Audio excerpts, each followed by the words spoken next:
गुजरात। और गुजरात जहां पर लगातार क्लीन स्वीप, लेकिन एक सीट इस बार हाथ से बीजेपी के फिसल गई है।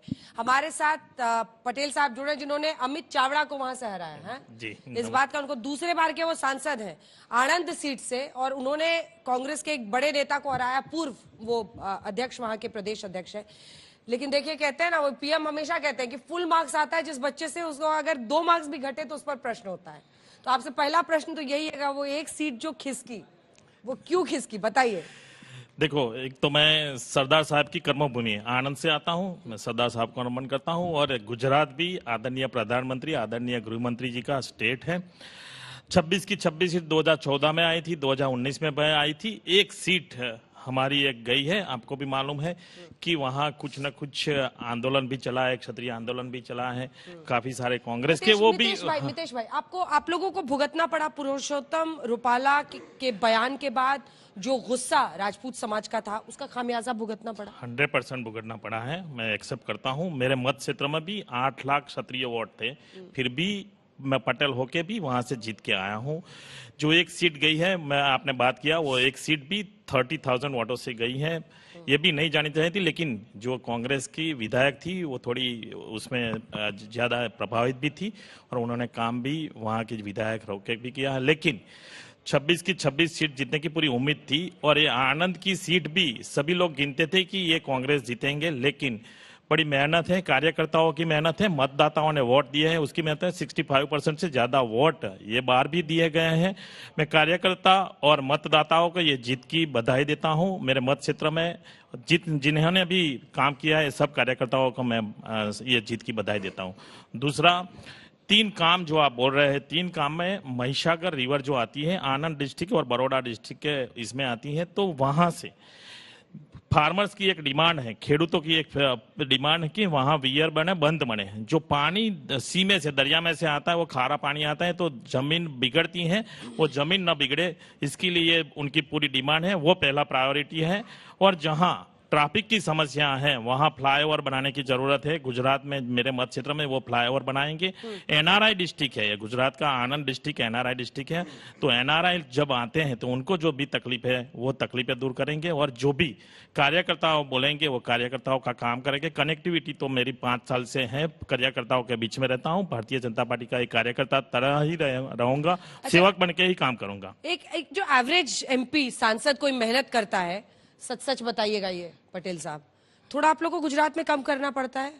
बस मोदी जी का नाम लेके, अमित भाई का नाम लेके आप लोगों को लगता है ऐसा नहीं है, थोड़ा कम घूमना पड़ता होगा? नहीं घूमना जैसे तो उनको देखिए देवरिया में बहुत मेहनत करनी पड़ी। 5 साल भी हमने बहुत घुमा है, तभी तो दूसरी बार पार्टी ने टिकट दिया है, और दूसरी बार ये नेता को हरा के आए। और 2019 में भी आपको मालूम होगा, आपका वही शब्द था कि आपने भरत सिंह सोलंकी को हरा के आए हैं, आप दिग्गज नेता हो गए, आपने बोला था। मेरे को अभी भी ये शब्द याद है। हाँ, तो आज भी वही बोलता हूँ कि ये कांग्रेस का गढ़ रहता था। लेकिन अभी 6 विधायक आनंद डिस्ट्रिक्ट में भारतीय जनता पार्टी के हुए, वो पहली बार हुआ है कि 6 विधायक भारतीय जनता पार्टी के हुए।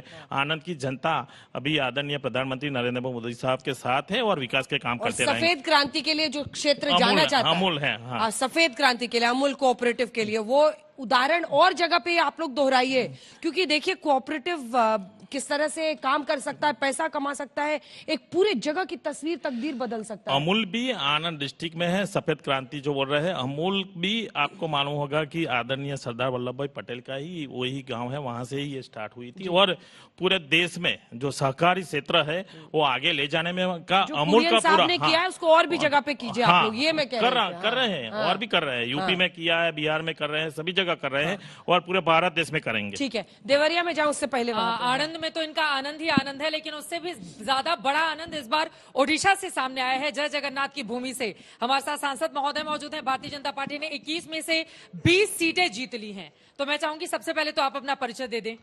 हाँ, मैं विभू प्रसाद तराई हूँ। आई हैव वोन from Jagatsinghpur constituency of Odisha. Actually, this time, out of 21 seats, BJP has won 20 seats. And in 10th June, our BJP is going to form the government in our state. कौन बन रहा है chief minister? It will be decided tomorrow. अच्छा, कल decide हो जाएगा। हाँ हाँ।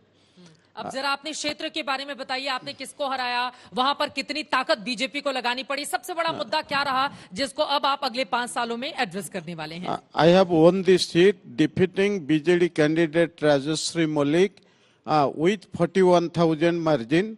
Actually, our constituency is a rich constituency. Actually, our constituency has so many industries. It is going to be industrial hub. On the other hand, my constituency is rich with river and seashore, and so many opportunities are there. But due to negligence of state government, so many fundamental problems are there. So, my effort will be there how our people, how our young persons will get employment, how the displaced persons will get employment, and the land losers who have lost the land for the industries, how they will be rehabilitated there. On the other hand, in my constituencies, still irrigation facilities is not sufficient. On the other hand, my MP segment, around 23% belong to scheduled caste people. Still today, they have not got the opportunity to get the dwelling houses with Pradhan Mantri Awas Yojana तो scheme. अब आपकी सरकार बनेगी तो आवाज जल्दी जल्दी बन जाएंगे वहां पर। अब जरा ये बता दीजिए, देखिए वहां पिछली बार आप लोगों ने 8 सीटें जीती थी 21 में से, इस बार आप लोगों की पूरी 20 सीटें हो गई हैं। एक सीट जो हम लोग गुजरात को लेकर पूछ रहे थे कि वहां पर भी एक सीट हार गए, तो ओडिशा में भी एक सीट हारे, क्या वजह रही उसकी, क्या समझ में आया आप लोगों को? मतलब मध्य प्रदेश ने जैसे क्लीन स्वीप किया, वो वाली स्थिति से कैसे अछूता रह गया Odisha? Actually, in one seat at Koraput, Congress has won that seat. On the other hand, BJD has lost all these seats. So, now BJP is stronger in our state, and with our state government, and there will be double engine government, so that development work will be done very speedily. देखिए, actually, the central government schemes were hijacked by the state government run by Navin Patnaik. Actually, the Navin Patnaik government for 24 years, it was a आप लोगों ने government उनको of इतिहास corruption. बनाने से रोक दिया, वो बेचारे इतिहास का ही हिस्सा हो गए, जो वो सबसे ज्यादा लंबे और समय तक आजकल मुख्यमंत्री पवन- दिलचस्प है कि प्रधानमंत्री जीत के बाद जो पहला भाषण देते हैं जय जगन्नाथ तो के जय साथ। जगन्नाथ के साथ शुरुआत करते हैं। तो ओडिशा का तो अब और राष्ट्रपति चुनने का भी फायदा मिला, ओडिशा से ही राष्ट्रपति जी आती हैं, तो आदिवासी बहुल क्षेत्रों में वो इम्पैक्ट किया। No, actually, our beloved Prime Minister has love for our state. Actually, so many times he has gone to our states and he has got the blessings of Lord Jagannath. और राष्ट्रपति द्रौपदी मुर्मू चूंकि वहां से आती हैं, आपको लगता है उसका भी असर हुआ, ओडिशा का एक कनेक्ट बना सीधा सेंटर से? Yes, actually, our beloved Prime Minister has fond of scheduled caste and scheduled tribe people.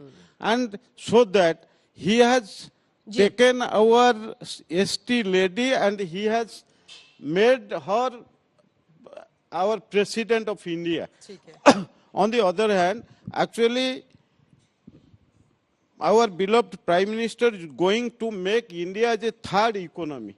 My constituency has contribution to connect with this Indian ठीक economy. है, चलिए बहुत धन्यवाद सांसद जी आपका। अब तीसरी बड़ी अर्थव्यवस्था नरेंद्र मोदी बनाएंगे तो उसके लिए एक बड़ा कंट्रीब्यूशन होगा इनके इलाके का, इसका जिक्र करते हैं। बहुत धन्यवाद आपका। तो ऐसा राज्य जहां पर आउटस्टैंडिंग परफॉर्मेंस है ओडिशा में, मतलब जबरदस्त कमाल किया है।